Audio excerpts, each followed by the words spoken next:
Yes, karibu tena ndani ya Media Goma TV katika muda wetu wa kipindi hiki, muda wa saa 10:20, tunakuwapasha habari inavyoonekana katika ndani ya uwanja wenye mapigano ndani ya Media Goma TV katika kipindi chetu leo. Kumbuka, ukiniona katika maeneo haya ama katika seta hili, ni sehemu ya uchambuzi na kuwapea habari zinaonekana katika mashariki ya Jamhuri ya Demokrasia ya Kongo. Kumbuka kusubscribe ndani ya Media Goma TV. Kumbuka kupartage kila sehemu popote, ili uendelee kupokea habari zetu. Kuwa makini tahiri, na tumeshukuru zaidi kwa wale tayari wameendelea kuungana na sisi kwa pamoja na sisi katika mada yetu ya muda wetu wa kipindi hiki. Tunasalimu kwanza mashabiki kutoka mashariki ya Jamhuri ya Demokrasia ya Kongo, na wengi kutokea manchi ya nje huko Amerika na Kanada na Australia, Norvege na sehemu zingine kadhaa, na tunasalimu na mashabiki wengine kutokea nchini Afrika na wengine kutoka upande wa East Africa Community. Kumbuka, hii ni Media Goma TV, tunakuletea habari zenye uhakika na habari zenye ukweli na sehemu ya uchambuzi moja kwa moja. Hacha tuingie katika kipindi chetu cha habari kwa sasa. Tayari subscribe, like, comment ili tayari usichelewe kupokea habari za kila mara. Kumbuka, Media Goma TV inakuletea habari tete kwa tete, imekuletea uchambuzi wa habari huyu, lakini tunakupeleka kwenye sehemu yenye mgogoro wa vita katika mashariki ya Jamhuri ya Demokrasia ya Kongo. Wanajeshi wa M23 na jeshi la FARDC, government ya serikali ya Jamhuri ya Demokrasia ya Kongo, wameendelea kukabiliana na wasi wa M23 mpaka kwa sasa. Mapigano haya pali kwa kumalizika imeendelea kuwa hatari sana katika maeneo yoyote inayozingatiwa jeshi la M23 na jeshi na eneo inayozingatiwa jeshi la wazalendo na FARDC. Wao wote wanaanza kukabiliana moja kwa moja, lakini serikali ya Jamhuri ya Demokrasia ya Kongo, gouvernement kwa sasa imekataa kurejea nyuma, lakini nao wanasema inabidi wapambane hili watoe M23 katika maeneo wamezingatia. Lakini jambo limebadilika kwa sasa. Upande moja waasi wa M23 wanasema lengo lao inabidi wapambane nao waondoe mara moja jeshi la FARDC katika maeneo wanaozingatia. Mapambano haya inaendelea vipi? Mapigano haya ni kama karata mpaka kwa sasa. Hili ni jambo lenye linakuja kuleta mshtuko. Watu wengi kwa sasa hatujajua ni nini linavyoendelea katika seta lenye mapigano kwa tua upande ya serikali ya Jamhuri ya Demokrasia ya Kongo na upande wa jeshi la M23, kwa sababu watu wanaopitia changamoto kwa sasa ni wakahaji wa Kongomani, wale mainosa, wale wako katika vijiji vyenye mgogoro, wale wako katika vijiji vyenye mapigano, ndio wanaendelea kupitia shida kuliko wanajeshi. Kukumbuka, wanajeshi walikuja kwenye vita, wanajua ni nini wanakuja kupambana,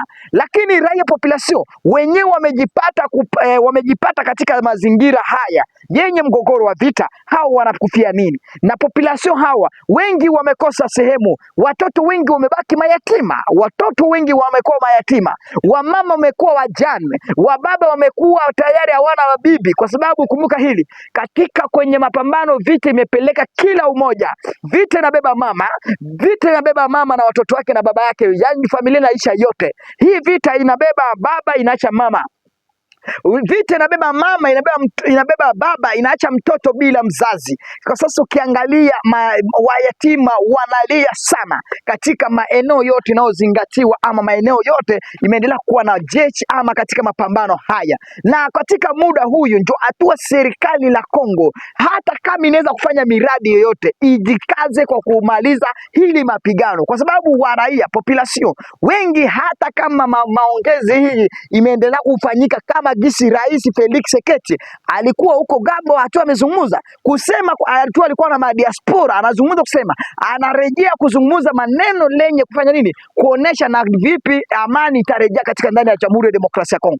Lakini kumbuka, hiyo ni kitu kenye watu wengi wanategemea kuona tena, watalala waamuke bila kusikia mtoto wenye kakdu.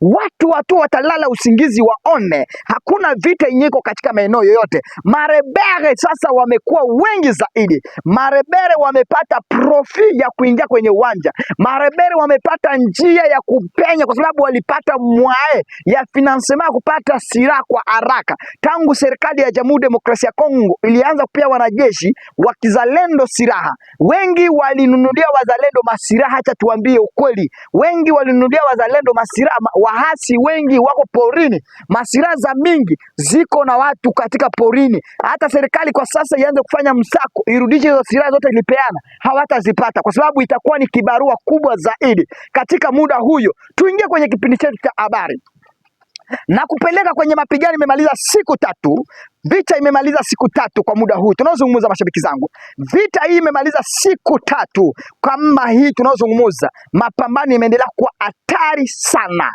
vita imeendelea kuwa hatari sana, lakini kwa sasa hii tunaozungumza tunakuja kupeleka katika eneo ya Walungu.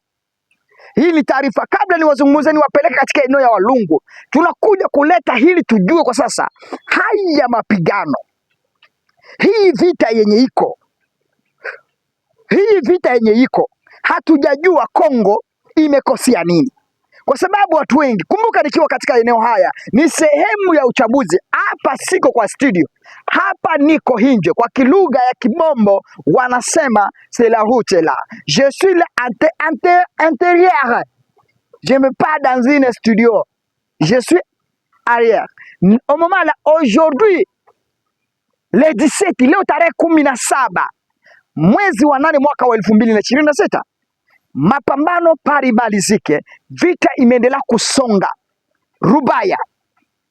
FARDC na mpango wa kupiga Rubaya, waasi wa M23 wako na mpango wa kupiga Walikale, M23 wako na mpango ya kupiga Kalehe, ndani neno inaitwa Ziralo imekuwa katika seta kubwa lenye limezingirwa na jeshi la wazalendo na FARDC, kwa sababu M23 kwa sasa hili ili waingie ndani ya Ziralo imekuwa safari kubwa kwao. Sasa hao wamejipenya ili waingie katika eneo inaitwa Kazinga. Hatua wamefika hapo Kazinga, wanapambana ili waone kama wanaweza kudeborde hiyo njia ya kuelekea katika eneo ya Ziralo, lakini ni vigumu zaidi. Katika njia ya Ziralo tayari imezungukwa tayari na jeshi la FARDC na wazalendo, lakini nguvu hizi za wazalendo na FARDC kutoka upande wa Kalehe imetoka wapi? Watu wengi wanasema serikali ya Kongo kwa sasa inaweza kuwa ilisha kuwekeza viekezo kwa wazalendo,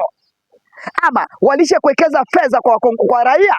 Watu wengine wanasema haiwezekani kwa sababu kwa saa hizi inaweza kuwa mapambano inapambana, lakini wengine wakasema serikali, mnajua kila mara, mashabiki zangu, hizi ni ndege za vita hizi. Ndio hiyo kabisa, mnaiona, ndio hiyo mtu wangu, mama yake na mama afande. Yes afande, unaona hii ni ndege ya vita hiyo. Niliwaambia sasa, hapa ndege zinapita sana, hapa ndege zinapita sana. Katika mahali niko ndege zinakuwa zikitembea sana. Tunarudi kwenye kipindi hiki. Rais Felix Tshisekedi ingelikuwa, ili turudi vizuri zaidi, kwa sababu tukiangalia FARDC ni wengi zaidi, mkiangalia serikali ya Jamhuri ya Demokrasia ya Kongo kila maeneo wako mengi. Unajua batoto ba Kongo, ukiangalia majorite au moment là aujourd'hui le FARDC ukiwa tayari uko na magrade, FARDC ukiwa na magrade au moment là unajikuta kamanda iko na wanajeshi iko na 100 personnes militaires. Kwa hiyo 100 personnes militaires wote tayari unaona wanatembea tu hivi, wanatembea hivi, mara moja wanakuja kwenye kupambana. Wewe mwanajeshi, wewe unaenda kwenye vita, pari ya kupambana sasa mnakuja na mafiere uko kwa vita na mafiere, mnaenda kwenye vita na mafiere, mnafikiria wahasi wametoa watimua. Ndio maana unajipata vita hii ya Sud Kivu, hii vita iko Sud Kivu. Haja tuiongee, FARDC ingilikuwa ndio wazalendo, FARDC ndio wangikuwa wazalendo, hili vita ingekuwa limeisha lote. Acha tuambie kweli, Ili FARDC lingekuwa wazalendo, sio wazalendo wa wajinga au wazalendo wa wezi, sio wazalendo wanajifanya mahipokriti au wazalendo tutotototo tunakamata mabunduki tunapiga piga masasi saizi. Vijana wenye wako saizi wale wazalendo wazuri, wale vijana kuna kuanzia 25 vile vijana unaona anaweza kimbia na machine gun. Unaona kijana anakimbia na machine gun. Unaona huyo wale unajua wazalendo kisi walianza na tutoto tudogo, ndio tulimalizia kwenye vita. Katoto akaweza hata mashini gani, akaweza hata huko na marasio au ndio unaweka marasio kwenye vita. Sasa bule ndio unajipata mabule uko unatupata unakufia kwenye barabara. Lakini ukiangalia au wazalendo wa East, wazalendo wa Nord Kivu, wazalendo wa Sud Kivu, gisi wanaopambana na waasi M23, ingelikuwa hao ndio walipewa nafasi la kuongoza vita hili, lingekuwa tayari kuna mahali ili vita limefika. Ingelikuwa Felix Tshisekedi gisi alivyoamini wazalendo, Felix gisi ulivyoamini wazalendo kwa kabidhi silaha wakabiliane na adui yoyote anaokuja katika ndani ya Jamhuri ya Demokrasia ya Kongo, ingelikuwa ile vita limeshafanya nini, limeshaisha. Lakini kitu moja, na serikali haiwezi kuamini raia kuliko wanajeshi wake, kwa sababu hatuwezi kusema Felix Tshisekedi amini wazalendo 100%, kwa sababu ni ngumu zaidi, kwa sababu kumbuka wazalendo nao walikuwa majambazi. Unaona vizuri, hata kama walipewa ruhusa ama walipewa autorisation na Felix Tshisekedi ili wapate silaha, lakini kumbuka katika reglement ya militaire, avec le reglement de militaire, hakuna siku serikali ya nchi inaweza kuungana na waasi ili waanze kupambana, haiwezekani. Hata ukiangalia mainchi mengine yote, Sudan iko na marebere, Somalia inajaa marebere, na mainchi mengine kadhaa iko na marebere, Zambia iko na marebere, Zimbabwe huko, Mozambique iko na marebere, na Central Africa iko na marebere. Mnajua hivyo, hawezi kuona serikali ya nchi inashirikana na serikali na marebere ili wavamie rebere mwingine amekuja, kwa sababu hakuna uaminifu, kwa sababu Felix Tshisekedi ndio wa kwanza ameonekana ulimwengu mzima mwenye alikabiliana na kushikamana na marebere wanajeshi wa wazalendo ili washikamane, na walikuwa kama marebere wanapambana kila mara. Ndio maana hata kwa sasa Felix Tshisekedi aliwakabidhi silaha kwa sasa jeshi la wazalendo, wakaamini kama tayari serikali ya Jamhuri ya Demokrasia ya Kongo imewaamini 100%.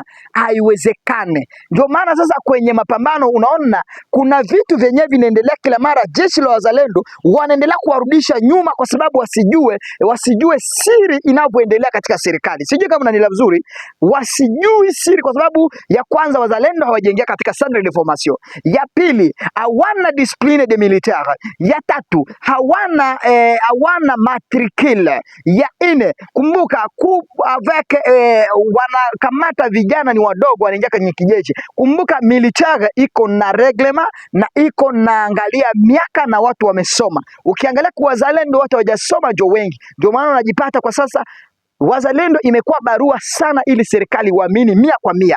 Lakini kwa sasa ombi yao, hata kama sisi waaji tukiangalia, ndio wazalendo wana udhaifu yao, lakini jinsi wanaopambana kwa kweli, wangilikuwa walipewa nafasi wapewe vifaa kwa kweli tena wapewe. Lakini wasipopea vifaa yao ni kwa sababu mbele waliwapea vifaa wazalendo walivitumia kiolela, ikabidi serikali watoe hizo moyens de financement zenye walikuwa kiwapatia, kwa sababu waliona vijana wameendelea kuua watu. Unajua maripoti ilikuwa unaona hiyo FARDC kisi mlikuwa mnashinda nao, ile tu unapiga risasi FARDC inaandika hiyo. Siku unaua mtu FARDC inaandika hiyo. Mara moja wanajua chama hawa watu sio, kwa sababu wanaua watu population. Ukiangalia watu wamekufana na wazalendo 2025 wamekufa sana kuliko 2026. Na hii hata kama gisi waliendelea kukosoa kutoa tule tutoto warudishe kwenye masomo, lakini muda huyu tunavyozungumza mambo inaendelea kuwa hatari sana. mambo imeendelea kuwa mbaya zaidi. Kumbuka hii ni media, Goma TV, sehemu pekee inayoleta habari zenye uhakika, na kenye kinaangalia katika upande la jeshi la M23 na upande wa serikali limechanganya wakahaji. Kwa sasa hivi tunaozungumza, raia population tumechanganyikiwa kwa sababu hatujui M23 na FARDC wote wanapanga nini kwa wakahaji wenye wanamiliki, kwa sababu upande yenyewe inamilikiwa na M23 wako na raia, upande unamilikiwa na FARDC kuna raia. Sasa unajipata raia kila sehemu tunalia, tunajiuliza sasa tuko kwa vitu vya aye. Kumbuka hii ni media, Goma TV, endelea kuletea habari zenye uhakika na kutakia heri njema, na Mwenyezi Mungu awe pamoja nawe. Tujapatana kwa habari zetu za saa 1:00. Bye bye, Mungu abariki. Endelea kusubscribe, like, comment, partage kila sehemu popote, ili uendelee kupata habari zetu za kila mara. Hii ukiwa unanisikiliza kwa sauti ya media, ni Nelson Reporter. Bye bye.